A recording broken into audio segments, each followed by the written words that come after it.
The 500 kilo deadlift was the most incredible lift in human history, one of the most dangerous things I've ever done.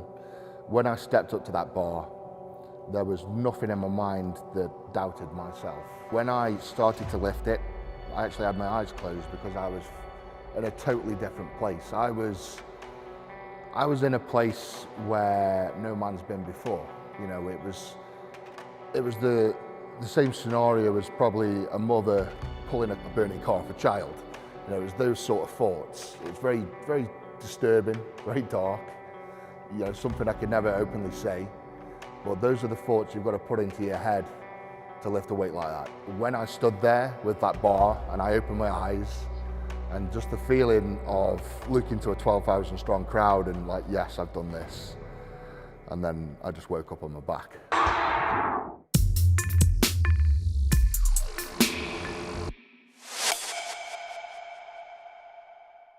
The life of a strongman is very solo.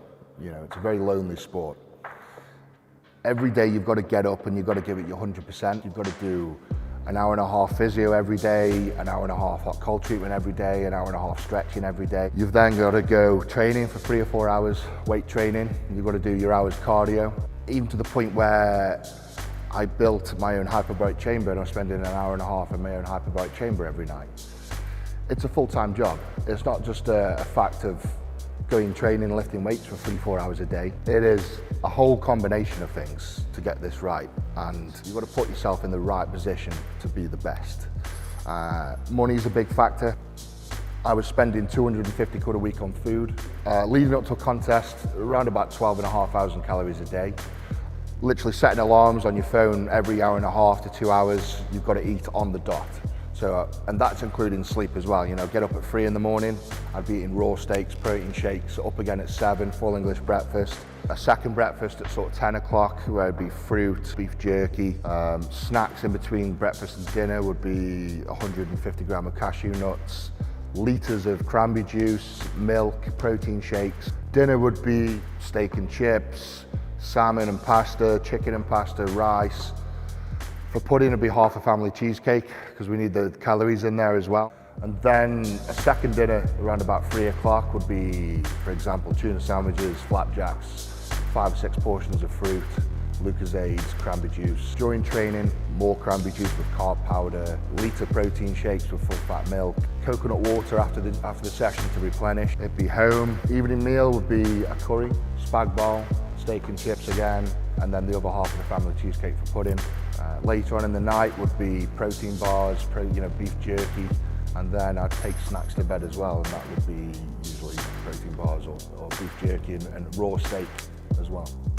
You've got to be constantly grazing like a cow. It is relentless, and you've got to be absolutely obsessed to be the best in the world at strongman or anything. I mean, at my peak, I was 32 stone in body weight, and even to get up and get out of bed at that weight is hard. Couldn't fit in my car, I couldn't fit on trains, can't fit on planes. I've broke hundreds of seats in restaurants and at home. I suppose one of the worst factors is health. You know, being 32 stone, although you might look healthy on the outside, your body's on the limits all the time. Blood markers, the kidney, liver markers are through the roof. The hemoglobins are through the roof. It's a very dangerous place to be, and this is what people take for granted, and something that I've got to do to be the best is be huge. Lifting the half-ton deadlift, virtually the whole world saw as impossible. The current world record at the time when I did it was 463. So I beat the record by 8%, which I think is a huge margin. It's like Usain Bolt taking a second off his 100-meter sprint. To pull the 500 kilo was just the most immense moment of my life. One lift, 3 or 4 seconds, that to me will live on in my mind forever and go down in the history books forever. After the 500 kilo deadlift, I was somewhat in a very, very bad place in my head, very bad place in health. I remember when I did the lift, I did a little speech to the crowd, and then I got backstage and I just completely collapsed. You know, it was as if I just run a marathon, even though for that 4 or 5 seconds of lifting, it felt like I'd done 2 or 3 days of running. I got backstage, I worked with the medical crew for some time. My blood pressure was through the roof, and it was over the 200 marks. My heart rate was through the roof. It was like 160, 170, getting towards a max. I couldn't see properly. I lost my vision. I had black spots. I couldn't see straight. I was dizzy. I was passing out.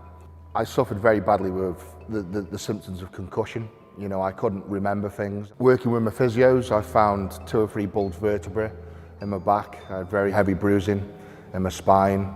Other than that, all fit and healthy. I think one of the biggest things after doing such a lift was the major depression.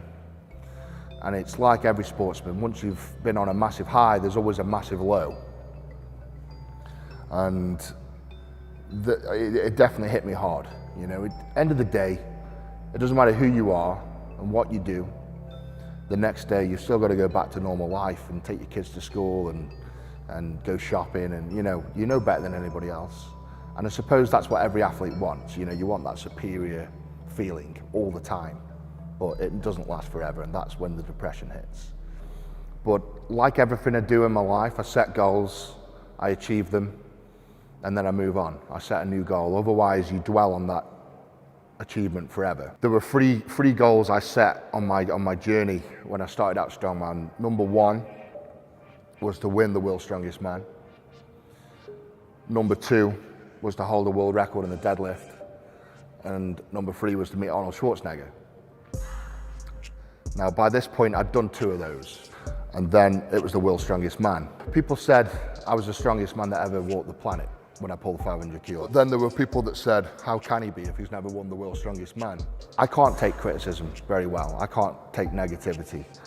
And I have to go out and prove people wrong. And that's exactly what I did. I set goals, I achieved them, and I did that. I achieved the World's Strongest Man. And what keeps me inspired is the naysayers. Not the haters, the naysayers. Everyone's got haters.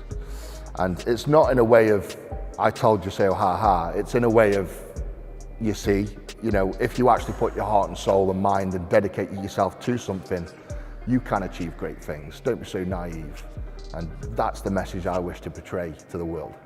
So in the world of strongman, I've achieved my 3 goals, and I think it's come to the time for me to move on. I've done a lot of damage to my body, but not to the point where it can't be reversed. I've done a lot of damage internally and externally. Now it's time for me to move on from the sport and do bigger and not necessarily greater things, but different things. I want to copy in the footsteps of my idol, Arnold Schwarzenegger. Use sport as a stepping stone into these different places. And I want to get into the realm of acting, film work. I've already started doing a lot of acting lessons, going to castings. So that's what's in the pipeline for me. Like I did with the strongman, I'm going to get my head down, I'm going to give it all I can, and hopefully I can become something in the film industry. Congratulations, you're officially amazing. The Guinness Book of Records is a book I've read avidly from a child. Every year, I've always got my hands on the book one way or the other. And the section I'd always turn to would be the sports section. As a child, I always visioned myself on those pages growing up. Every time I got that book, I'm always looking at the records thinking, oh God, that's added another 20 kilo, geez, it's getting harder and harder every year. To finally get your name in the book it's a dream come true. It's a childhood dream come true, 100%.